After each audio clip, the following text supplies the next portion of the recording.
Hello students, welcome back. आज हम करेंगे एक नया topic, political theory. First of all, theory का मीनिंग क्या होता है? थ्योरिक वर्ड ग्रीक वर्ड थ्योरिया से बना है, जिसका मीनिंग होता है बी होल्डिंग। इट मीन्स क्या है?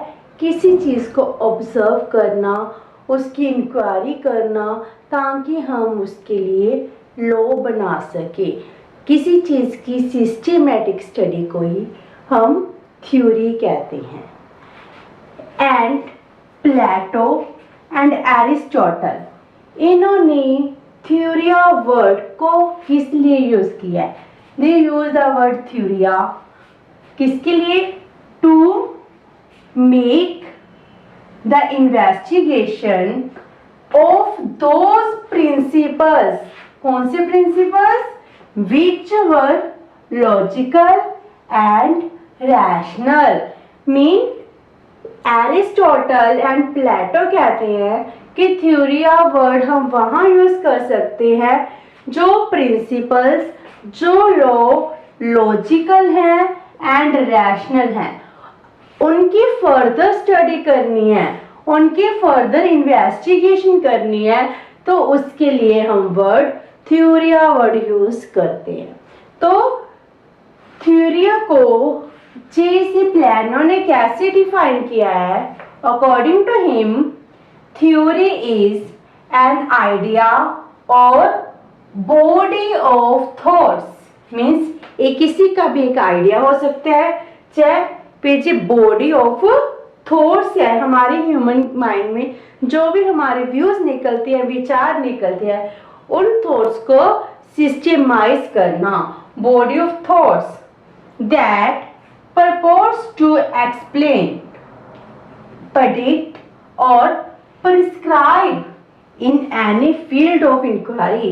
आप कोई भी फील्ड हो जिसमें इंक्वायरी कर रहे हो, इन्वेस्टिगेशन कर रहे हो, उसको एक्सप्लेन करने के लिए, आगे प्रेडिक्शन निकालने के लिए, प्रिस्क्राइब करने के लिए थ्योरी वर्ड यूज किया जाता है। इट मीन्स क्या है? एक थ्योरी बहुत ही सिस्टमाइज वर्ड है जिसको हम यूज करते हैं किसी इन्वेस्टिगेशन के लिए, इंक्वायरी के लिए, ताकि उस सब्जेक्ट की फर्दर डेवलपमेंट हो सके। पॉलिटिकल साइंस में पॉलिटिकल थ्योरी वर्ड किस लिए यूज किया जाता है? For the rational, systematic and scientific analysis of state, government, political parties, जैसे पॉलिटिकल इंस्टीट्यूशन होगी, ऑर्गेनाइजेशंस होगी, इन सब के लिए किस वर्ड को यूज किया जाता है? Political theory. मीन्स एक स्टेट का ओरिजिन कैसे हुआ, उसकी डेवलपमेंट कैसे हुई, गवर्नमेंट क्या होती है, उसके कौन से पार्ट होते हैं, एंड पॉलिटिकल पार्टीज कैसे एग्जिस्टेंस में आई, इन सब के लिए हम क्या वर्ड यूज करते हैं? Political theory. ये था हमारा मीनिंग ऑफ पॉलिटिकल थ्योरी।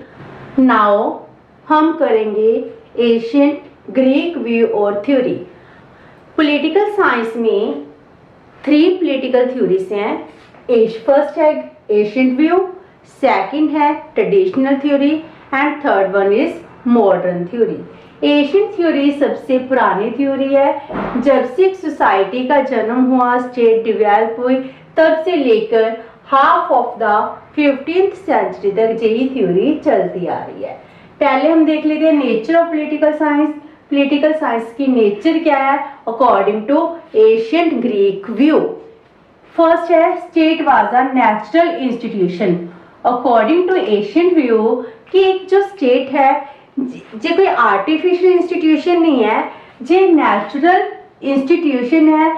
जैसे जैसे ह्यूमन की नीड्स इंक्रीज होती गई, ह्यूमन की नीड्स को फुलफिल करने के लिए स्टेट का जन्म हुआ। इसको किसी इंसान ने नहीं बनाया, जे अपने आप नेचर में बनी है। दैट्स वाई इसको कहते हैं state was a natural institution. And second one is state was a moral institution. moral institution का मीनिंग क्या है कि स्टेट एथिक्स के ऊपर बेस्ड है। स्टेट का पर्पस क्या है, पूरी सोसाइटी की वेलफेयर करना। सो स्टेट क्या है, एक मोरल इंस्टीट्यूशन है। Third one is no distinction between state and society.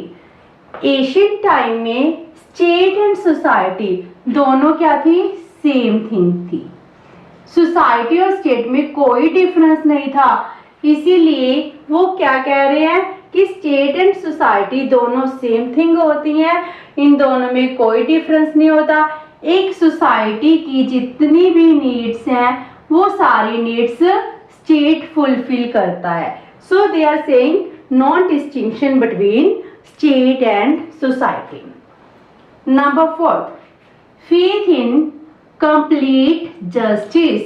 वो किस चीज में विश्वास करते हैं, कंप्लीट जस्टिस में बिलीव करते थे। वो कहते हैं सोसाइटी में हर एक पर्सन को कंप्लीट जस्टिस मिलना चाहिए। एशियन ग्रीक व्यू उस स्टेट में रहना प्रेफर करते थे जहां कंप्लीट जस्टिस का कॉन्सेप्ट चल रहा हो। जहां पर लोगों को जस्टिस मिलेगा वो लोग वहीं पर ही रहते थे, वो सोसाइटी में रहना प्रेफर करते थे। Fifth one is condemnation of democracy. Democracy को कंडेम कर दिया। वो डेमोक्रेसी में फेथ नहीं करते थे। उनके अकॉर्डिंग सभी पर्सन इक्वल नहीं होते हैं। वो ना इक्वालिटी की तरफ ध्यान देते थे ना ही डेमोक्रेसी में। उस टाइम फ्यूडल लॉर्ड थे या फिर मोनार्की चलती थी। Now 6th one is justify the institution of slavery.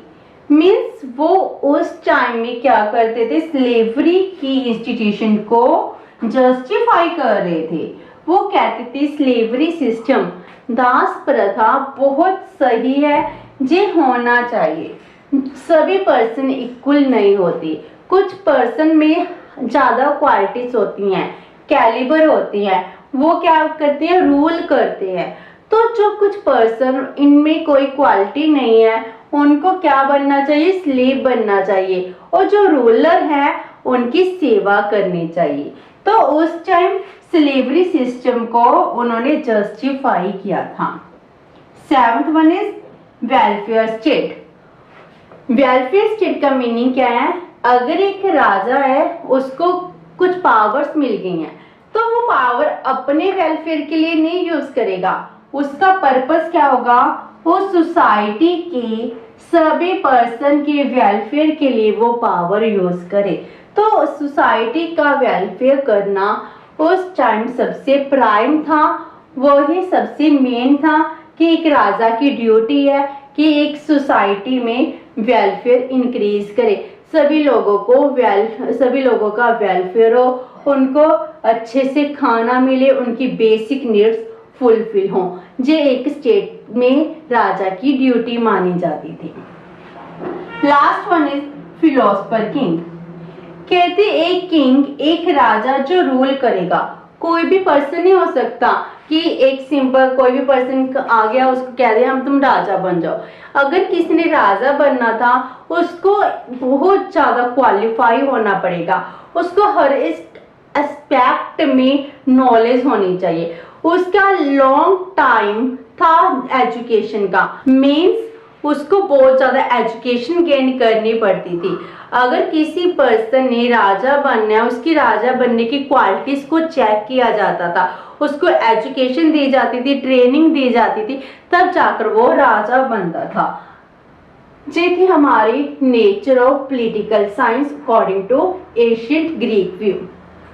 अब हम करते हैं स्कोप ऑफ पॉलिटिकल साइंस। तो उस टाइम पॉलिटिकल साइंस का स्कोप क्या था, साइंस ऑफ सिटी स्टेट। हम यही कर आ रहे हैं कि पॉलिटिकल साइंस का मीनिंग क्या है। जे political science Greek word polis से बनी है जिसका मीनिंग है सिटी स्टेट। मीन्स पहले क्या होता था, जो हमारी स्टेट थी, स्टेट का साइज बहुत स्मॉल होता था।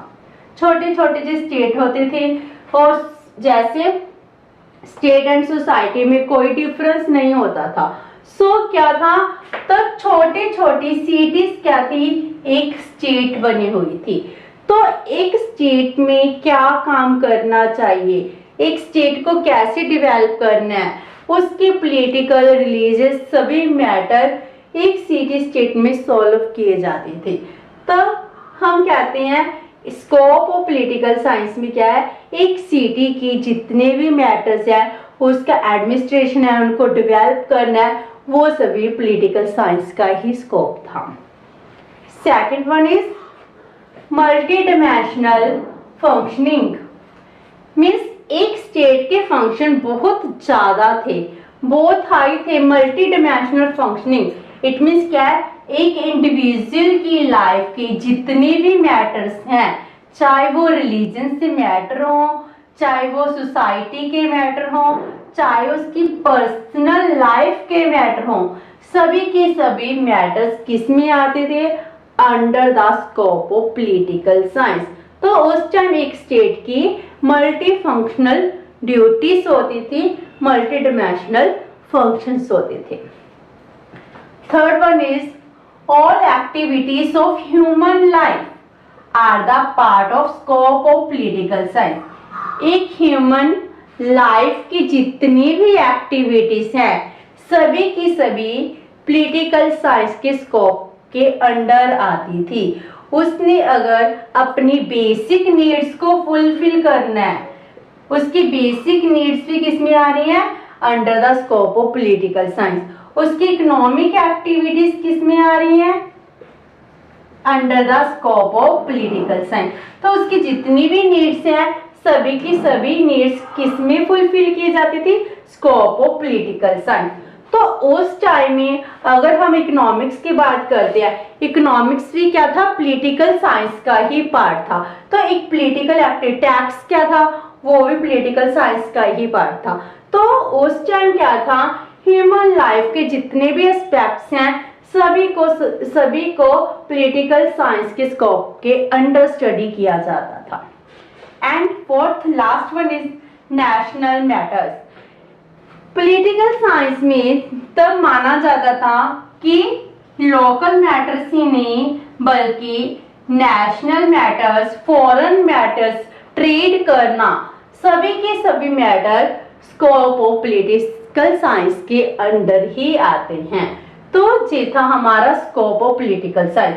तो हम देखते हैं कि एशियन टाइम में पॉलिटिकल साइंस का स्कोप बहुत ज्यादा वाइड था, जिसमें ह्यूमन के हर एक एस्पेक्ट की स्टडी की जाती थी।